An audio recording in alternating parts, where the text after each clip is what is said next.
Hello, everybody. My name is Haas, and welcome to another edition of the Haas Talk. Now, in this edition, as you can see, I do not have my partner with me today. I decided to do one without him, not because today is going to be all sports related, and we're going to start off with the NFL. What we got going on right now is I got some news. Joe Flacco, who has, the whole back thing, they're saying he's preparing to miss 3 to 6 weeks. Ravens camp, they said that, the Ravens said that he will miss the Ravens camp, or at least the first week of it, and, they're saying he might miss, 3 to 6 weeks. And the Bills trade Cardale Jones to the Chargers for... sorry, I'm reading here off of the news, off of what I've written down here. And so it says that, the Bills have traded Cardale Jones to the Chargers in exchange for a conditional draft pick. The Buffalo announced today. Jones, he is, if I believe right, they trade him to the they trade him to the Chargers for a draft pick. The Buffalo Bills also proceeded to sign journeyman T.J. Yates and draft Nathan Peterman, leaving Jones as the odd man out of the quarterback rotation. The Ohio State, he's from Ohio State. He's young. And I think that he might be a good fit for the Chargers. Phillip Rivers isn't going to be around forever. He's been around in the league for a long time. People are saying that he may not have many years left. He has been playing, I think, for over 10 years, or a good portion of those 10 years.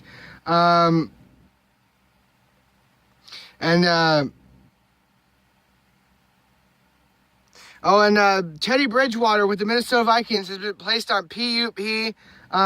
It's what I have here is Teddy Bridgewater is starting training camp on the sideline. The Vikings have placed the quarterback on the PUP list and added that he will speak to the media on Thursday. Redskins placed tight end Jordan Reed on also the PUP ahead of camp. The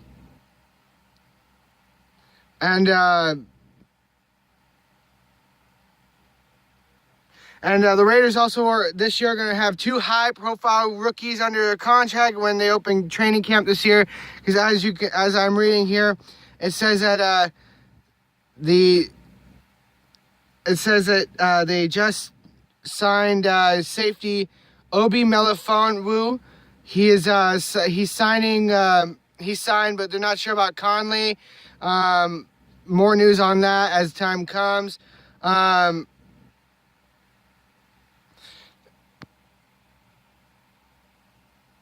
According to DeAndre Hopkins, he's saying that he hopes that Houston Texans will finally find stability under center in either Tom Savage or rookie Deshaun Watson.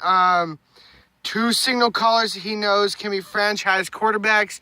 As you know, Deshaun Watson, very talented. He came from the current NCAA champion Clemson Tigers. He was drafted by Houston this year in the first round. I think he's going to be, between Tom Savage and Deshaun Watson, I think it'll be Deshaun Watson. I think they'll start Deshaun Watson over Tom Savage, only because he's a young kid. He has the talent. He can get it done. He proved it by beating the undefeated Alabama Crimson Tide in the national championship game. I think he can get it done, and I think he will get it done. I think this year might be a good year for the Houston Texans now they got a young quarterback. If it's a different scenario, I would say no. But, it's kind of like it's either between a veteran like Tom Savage or the rookie Deshaun Watson. And personally, I think that Watson will go ahead of Tom Savage. And also, big news right here. Wide receiver Lucky Whitehead has actually signed, which is fast. I mean, he gets released, and all of a sudden, he's back right away into the fray. He's right back in there, and he signed with the Jets today. Lucky Whitehead's, his wild week will end in New York. NFL Network insider Ian Rappaport reported Wednesday that New York Jets claimed the receiver from waivers because, the Cowboys, with the whole, he was, a man took his identity in Virginia, and he got arrested for shoplifting. He got caught, he was arrested for shoplifting, and so the Dallas Cowboys, instead of, waiting until all this gets settled out, they ended up just releasing him right away, which is absolutely just probably one of the dumbest mistakes I think the Cowboys have ever made, because Ezekiel Elliott is actually out a few games this year because of what he did, and yet they decide not to release him. But yet when Lucky Whitehead, when that incident comes up, all of a sudden, they release Lucky Whitehead instead of Ezekiel, instead of figuring out what's going on first. And I think this is going to bite the Cowboys in the butt coming into this season. This might be good for the Jets. The Jets re-signed Ryan Fitzpatrick. He's ready. They released Eric Decker. Decker ended up signing with the Titans. So it's gonna be interesting this year. So we'll see what happens now that Lucky Whitehead's with the new home.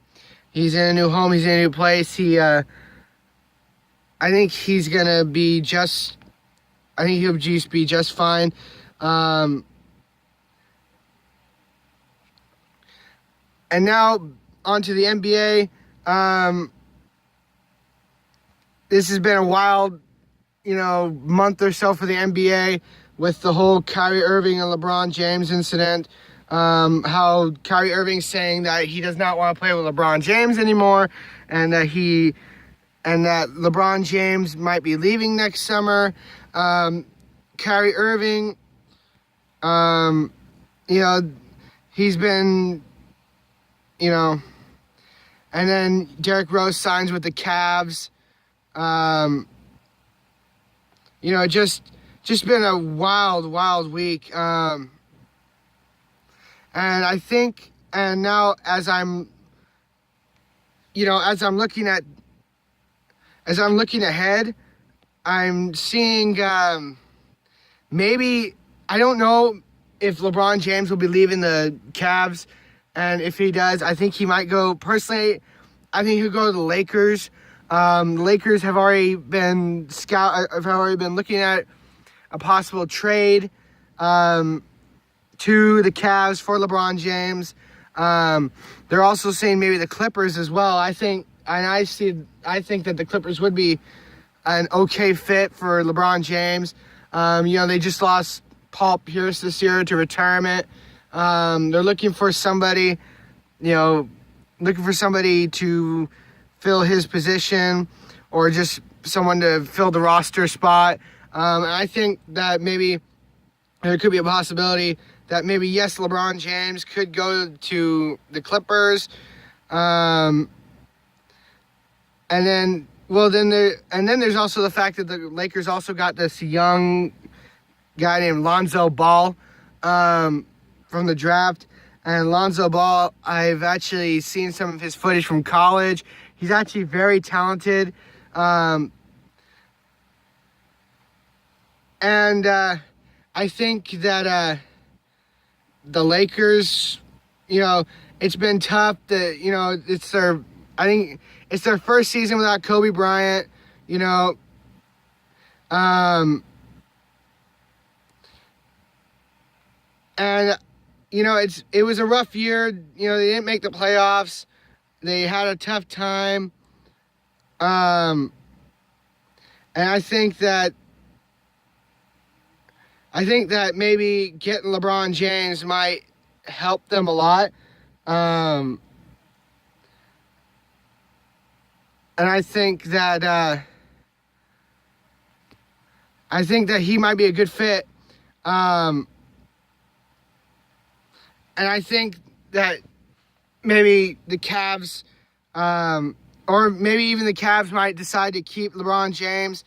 And I have right here, you know, with Kyrie Irving, however, you know, there's over 30 teams that are actually interested in Kyrie Irving, which is a lot because, and it's just for Kyrie Irving. You know, he put up more points than LeBron James this year, and when you put up more points than LeBron James, and you go on and you win the NBA championship, because, you know, what are you going to do? You're going to block, you know, one of the top scorers like LeBron James, or are you going to block a guy who, you know, he's pretty young, he's, you know, the year before, you know, he didn't put as many points up on the board as LeBron James. So what are you going to do? You're going to block LeBron James, or are you going to block Kyrie Irving? You're going to block LeBron James, because if you leave LeBron James open, he's not going to miss, man. But as for Kyrie Irving, you know, you got a team like the Warriors, even though they still got Draymond Green, they still got Steph Curry. I'm not so sure about them. The Rockets, possibly. They just lost Derrick Rose, and, you know, they're looking for, not Derrick Rose, or maybe it was, I don't remember it quite well.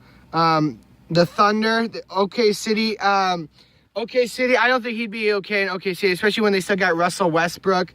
You know, Westbrook and, you know, Westbrook would not, I don't think that would be a good combination to put Irving and Westbrook on the same team. The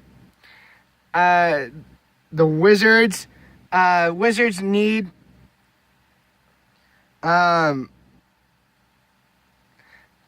you know, I think that maybe the Wizards, you know, they need a good point guard.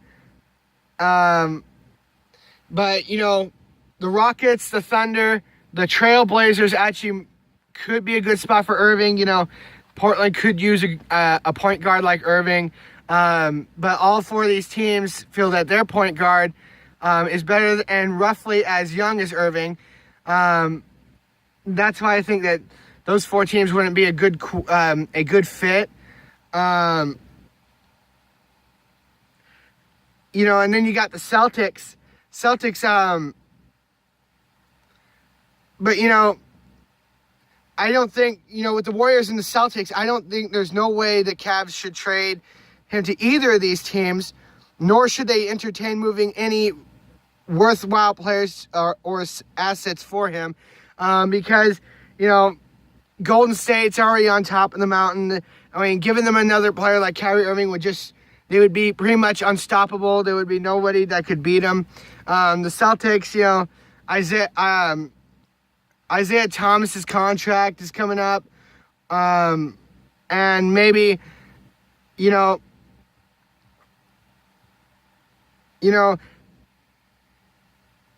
it's not, I mean, the only person the Celtics would give up would be Isaiah Thomas, and a future draft pick for Irving, but that's something the Celtics would not do.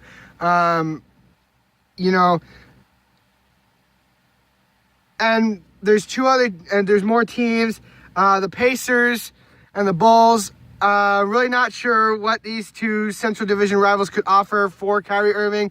The Pacers, you know, aren't giving up Miles Turner, and the Cavs aren't taking Dwayne Wade as a key piece of a trade when they know there's a chance they could get him as a minimum salary signing after the trade deadline. So I don't think that the Pacers or the Bulls would make a good fit for Kyrie Irving. The Nets have all sorts of flexibility in terms of adding salary. But D'Angelo Russell is really the only asset that they have. And other teams would want center of the trade. They can't trade a first rounder until 2020. The Pistons and the Knicks, you're not getting Andre Drummond or Kristaps Porzingis or what else is there. A Knicks offer of Carmelo Anthony, Frank, and perhaps Willie Hernan Gomez doesn't seem to come close, and adding picks would further gut their future right as they seem angled toward a real rebuild finally. The weird thing is how obsessively everyone seems to believe that the Knicks will find a way to get Irving, as though that's something they've ever proven competent at doing in the past. Teams that will stick with what they got would be like the Grizzlies and the Raptors, and then the Kings and the 76ers, the Mavericks and the Lakers. Kings, 76ers, Mavericks, and Lakers, these four teams have rookie point guards and enough other pieces to put together as an intriguing offer, but they'd all be reticent to part with these rookie point guards because they're not exactly rushing to win this year. Because like I said, Lakers have Lonzo Ball. How desperate do you have to be? Like the Pelicans and the Timberwolves. Pelicans can't trade Jrue Holiday until December. Probably wouldn't give up DeMarcus Cousins for Irving straight up. The Timberwolves can't trade Jeff Teague until December and are assuredly reticent about the idea of Andrew Wiggins for Irving straight up, much less with additional assets. Their bench is weak, which doesn't help, but if the Cavs are willing to work around all that, well, sure. But the Hawks, the Hornets, and the Heat, Dennis Schroeder, Goran Dragic, and Kemba Walker aren't as good as Kyrie Irving, but they might be their team's best players. As a result, these teams aren't looking to trade much to upgrade at point guard specifically, and would probably only entertain an Irving trade if it didn't cost much more than the corresponding point guard, if that. The Hawks situation is further complicated because they are rebuilding. The Cavs actually should be the favorite to keep Irving, and they are. Bovada puts the odds at 50%. Trading stars is difficult, and Irving has little leverage to force their hand. But keeping a player who is requesting a trade can lead to some serious locker room issues, and Irving's trade value declines if you wait a year, as the Pacers learned with Paul George. But the teams I think that these teams should definitely chat with the Cavs around trading for Kyrie Irving. One of them would be the Suns. The Suns would be willing to part with Eric Bledsoe in their rebuilding efforts. A third team to help get Irving to the right destination, but they would be wise to at least hear out the possibility of adding him themselves, as long as the offer doesn't have to include Devin Booker or Josh Jackson. The Milwaukee Bucks would be another place to send Kyrie Irving. The Bucks have been testing out options for the right point guard to play alongside Giannis, and I don't know how to pronounce the guy's last name, and I don't know, but for several years now, the best answer to so far was Brandon Knight. Now in the Suns, that kind of got squashed because of the ability to play on or off the ball. Irving's way better at either than Knight. But if the issue for Irving is that he didn't like playing alongside a ball-dominant small forward and being overshadowed by that player, this situation is no better for him. The Bucks have the hole and the assets to make this work, but they need to be careful to make sure that the fit is right personality-wise. Another place that could be good for Kyrie Irving, I say, as I'm wrapping up here, I got like 5 more I could tell you. Starting to slow down, but another place would be the Spurs. But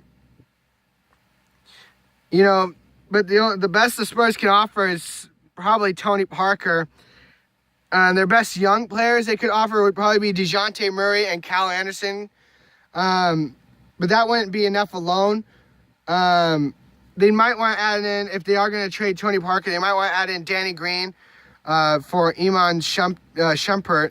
If San Antonio doesn't think Murray is their point guard of the future, they may want to start entertaining the possibility of getting K.Y. Leonard, the help he needs, but have decades of evidence that Greg Popovich prefers staying in-house whenever possible, especially at point guard.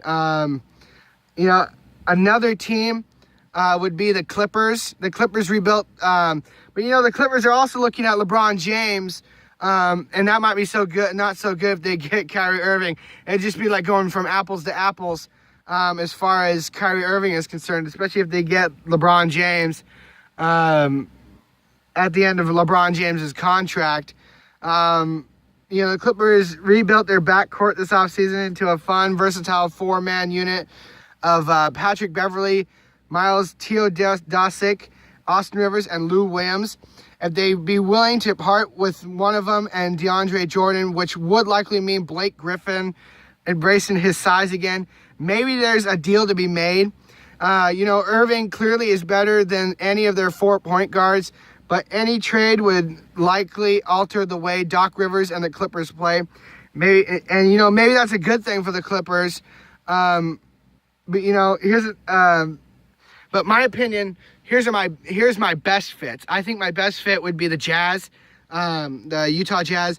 The Jazz would have to give up recently acquired Ricky Rubio, along with likely Rodney Hood, one of Donovan Mitchell or Dante Exum, and a draft pick. But that hefty price would probably be worth it for a team with major offensive problems. The thing about this move is that it doesn't seem like the Jazz would do. They've built their entire team identity around defense and depth and would be sacrificing both. And my number 2 here is the Orlando Magic. And I'll explain why. The Magic are an intriguing destination for several reasons. They have very little in the way of offensive skill on the roster, but they could hold on to an elite defensive core even with a reasonable trade offer. They have a decent point guard, Elfrid Payton, who had a very strong second half and enough other assets to get a deal done. The Cavs likely would want either Aaron Gordon or Jonathan Isaac, and either Bismarck Biyombo or Nikolai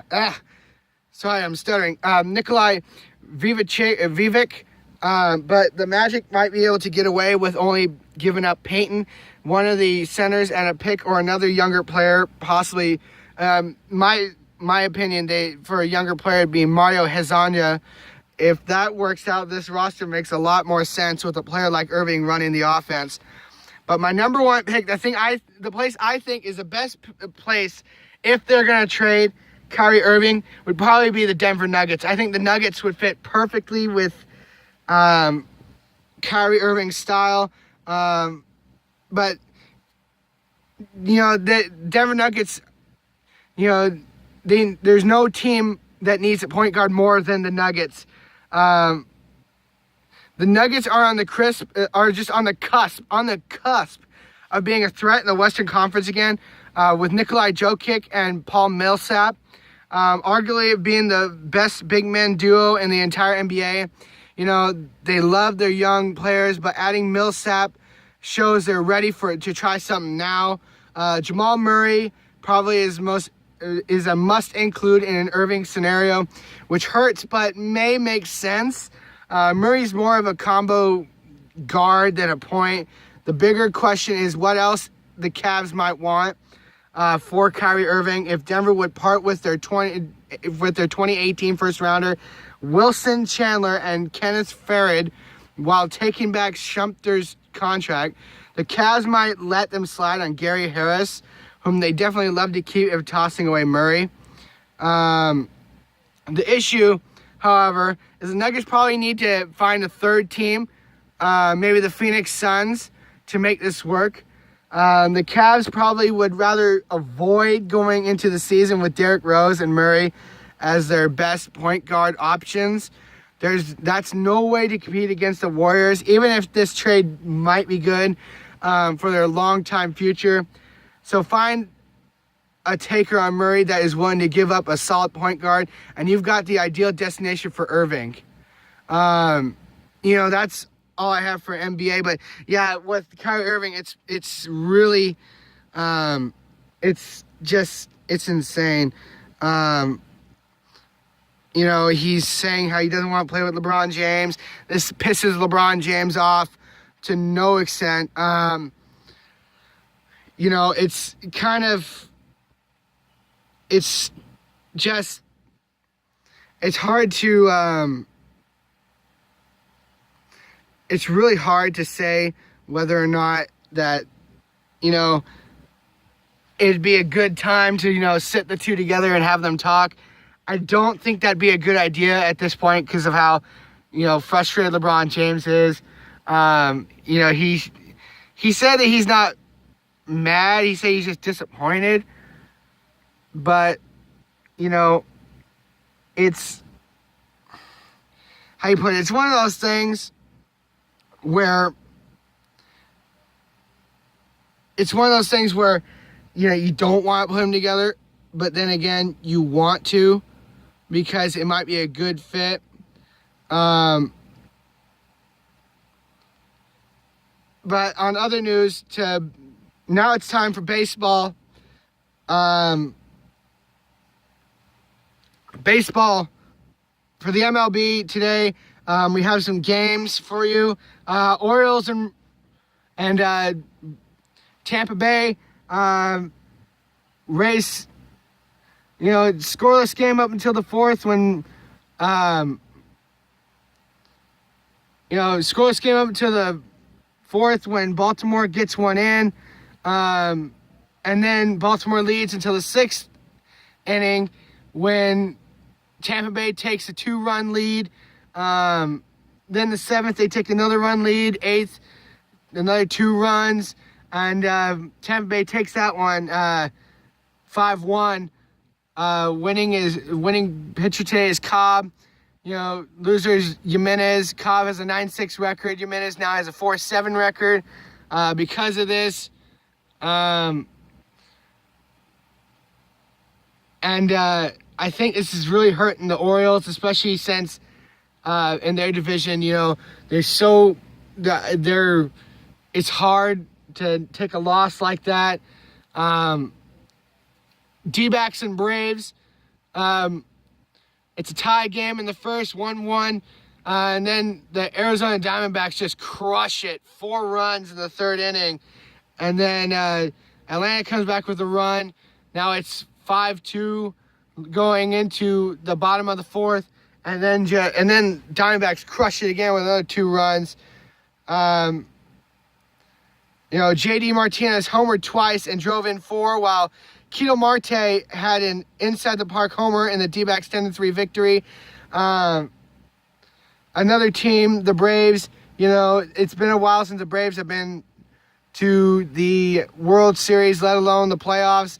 They're 48-52, while the Diamondbacks are 58-43. Winning pitcher today was Corbin. Loser was Blair. Blair, in his first major league start, gets handed his first major league loss.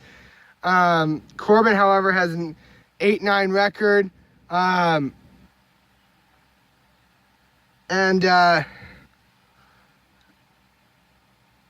it's time for Boston and Seattle. Boston and Seattle, it's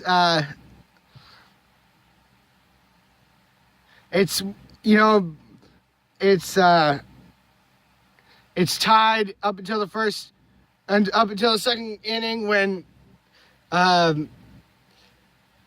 Boston takes the lead, and they just score one, and then they score another one, and then they score 2, making it 4-0 up in the fourth, and the Rays just couldn't get it done.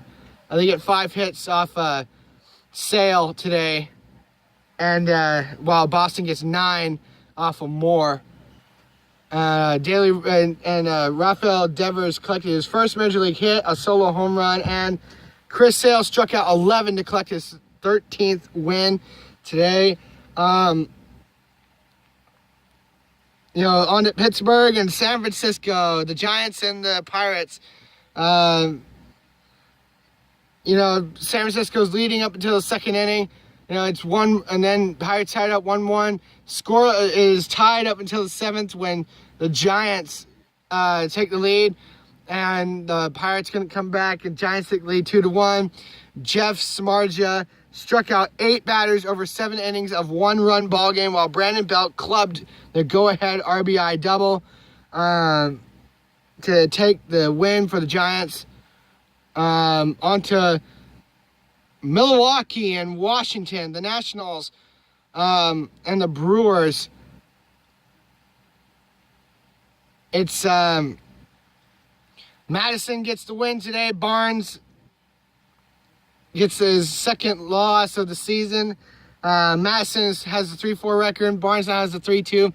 Milwaukee is ahead. Washington can't get anything done up until the 7th inning, and then they get one in, and then they just crush it in the 8th inning, scoring 7 runs, taking the win.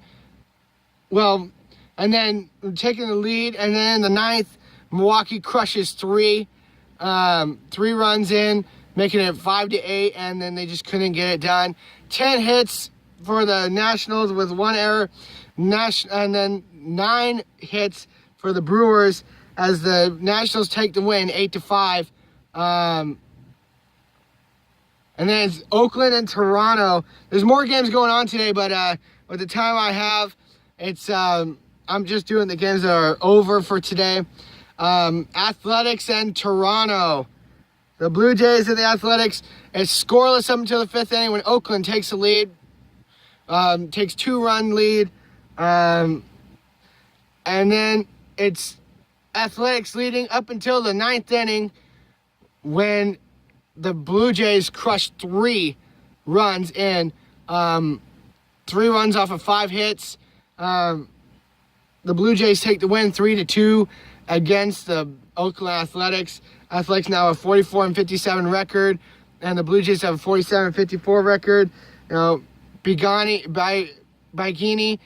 takes the win while Casilla takes the loss. And now finally, Cincinnati and the Yankees.